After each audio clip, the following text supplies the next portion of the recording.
The main event for Ring of Honor's debut on Destination America was the Briscoe brothers versus the House of Truth. So it's Mark Briscoe and Jay Briscoe versus the House of Truth, and that is Jay Lethal and Donovan Dijak. But Jay Lethal ducks out of the match. He gets Truth Martini to get him out of it.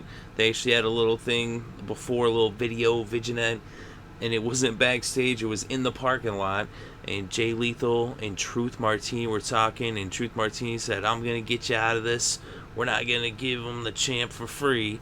Of course, the world champ was on there for free, and that's Jay Briscoe. But Jay Lethal, the TV champ, which you would think you'd see the TV champ on TV, but no, he was on commentary. So Jay Lethal ducks out, he's on commentary, and taking Jay Lethal's place is Jay Diesel. So we had Jay Lethal, Jay Diesel, and Jay Briscoe. It's like J, and Jay all out there. Of course, Jay Diesel and Donovan Dijak were tagging up versus Jay and Mark Briscoe, the Briscoe brothers. And this match was pretty awesome. It started off with Mark Briscoe in there with Dijak.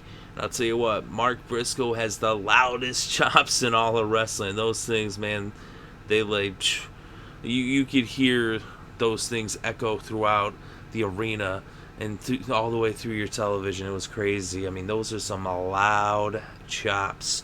If you like loud chops, then go watch Mark Briscoe chop somebody on YouTube. So Jay Diesel ended up getting tagged in, and he started boxing around, and then it ended up where Mark ended up tagging in Jay Briscoe. And so now he was in there with Jay Diesel, and Diesel was actually looking kind of impressive for a little bit, for a second, until boxing on Jay Briscoe. But Briscoe ended up turning it around. He took control, and then he tagged Mark back in, and he did some offense. Then he tagged back in Jay, and then Lethal, he was outside, on commentary, and he was checking out Jay Briscoe's world title, and he ended up actually picking it up and lifting it up like he was posing with it to the crowd. Of course, Briscoe caught that out of the corner of his eye. He took offense to that, so he went over there to grab his title. But that moment right there, that allowed the distraction to where he ended up losing advantage in the match. So once he grabbed that belt, then ended up with Diesel taking control, Jay Diesel.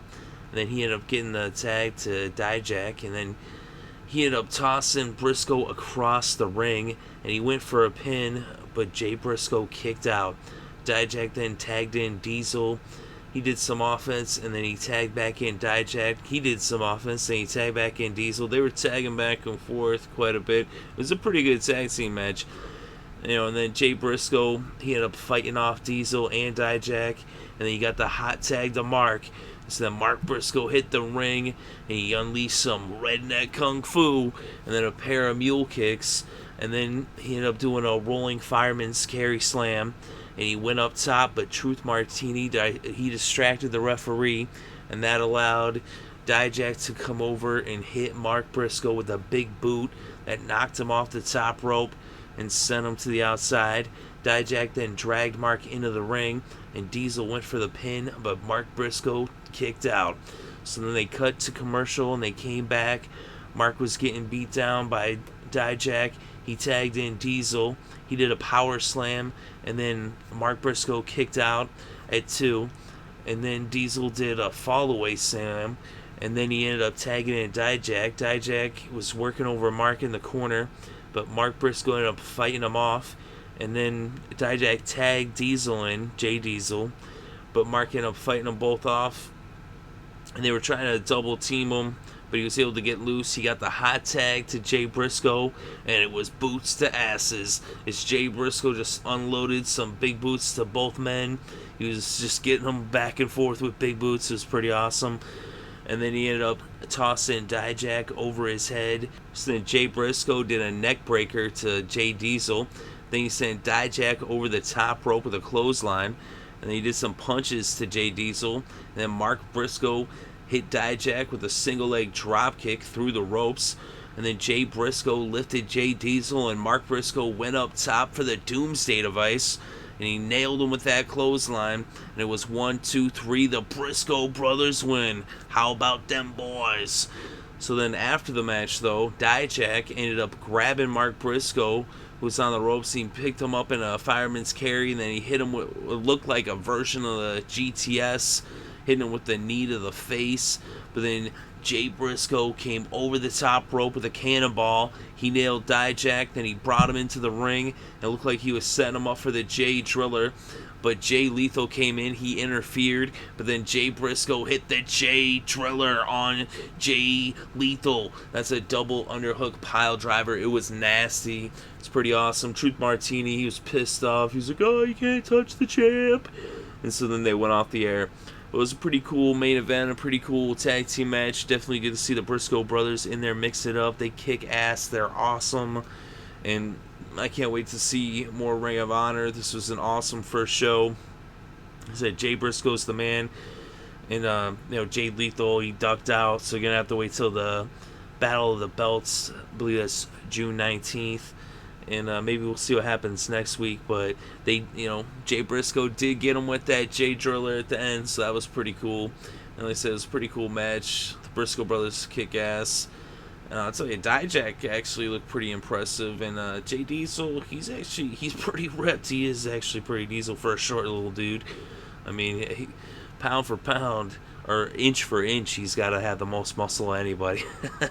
But I thought it was pretty awesome. And overall, Ring of Honor, I'll definitely give this 2 thumbs up and recommend it to anybody. I'll give it like 4 out of 5 stars. Actually, I thought this was one of the most exciting hours of wrestling all week long.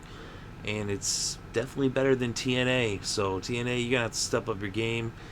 The only thing I would say is this last match, maybe give guys a name other than Jay. Does everyone have to be named Jay? You got Jay Lethal, Jay Diesel, Jay Briscoe.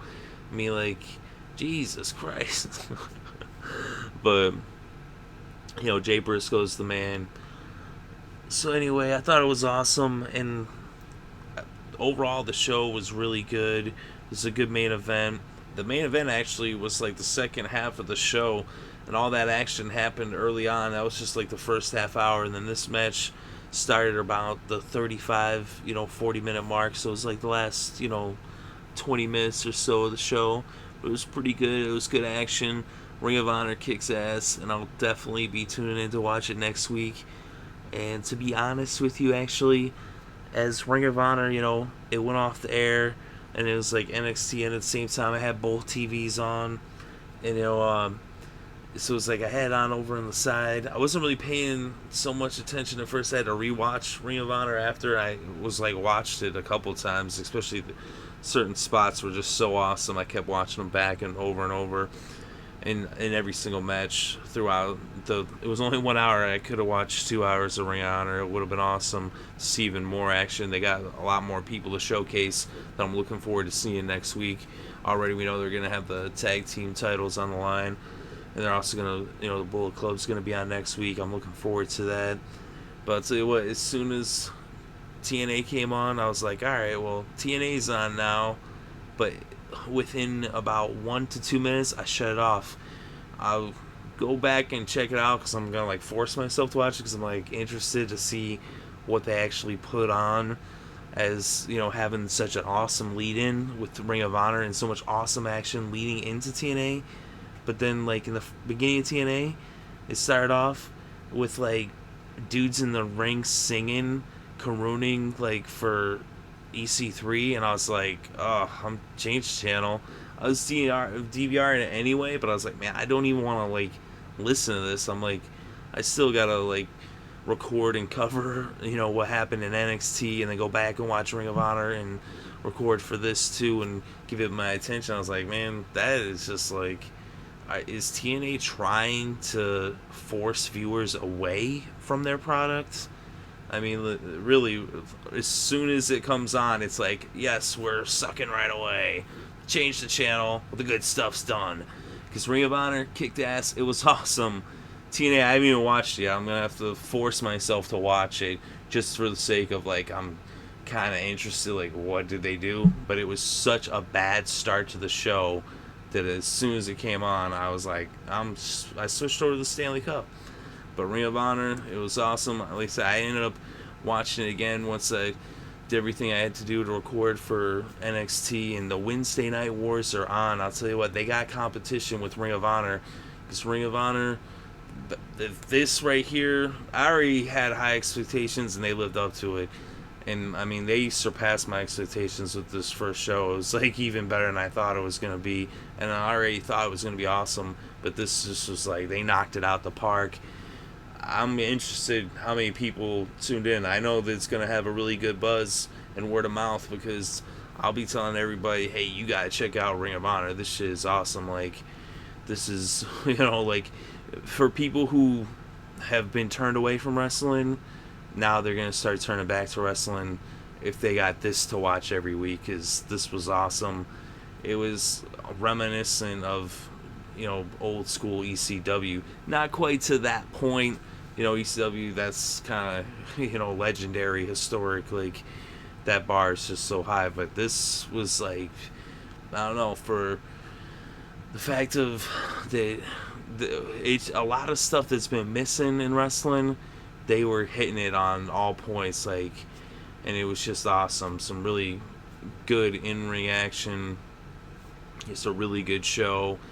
I definitely enjoyed it. Kevin Kelly and Carino, I thought they did a pretty good job. They could have maybe called the action a little bit more, especially, that last segment, Jay Lethal was out there, on commentary, which was good because it definitely built towards the match with Jay Lethal and Jay Briscoe. But they did kind of, get away from calling the match, which that could have been better. But hey, that's what wrestling these days. Like, no one even calls matches anymore. If you want to hear a match actually called, you're going to have to watch New Japan Pro Wrestling. But I thought Kelly and Carino did a pretty good job overall on commentary.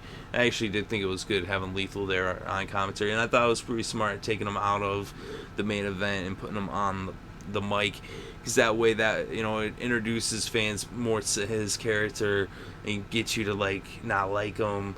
And then hearing him talk too, you're like, oh, fuck, him. I want to see Jay Briscoe kick his ass. So the Briscoe brothers are awesome. Ring of Honor was awesome. Definitely looking forward to next week. Let me know what you thought about this match. Let me know what you thought about the show as a whole.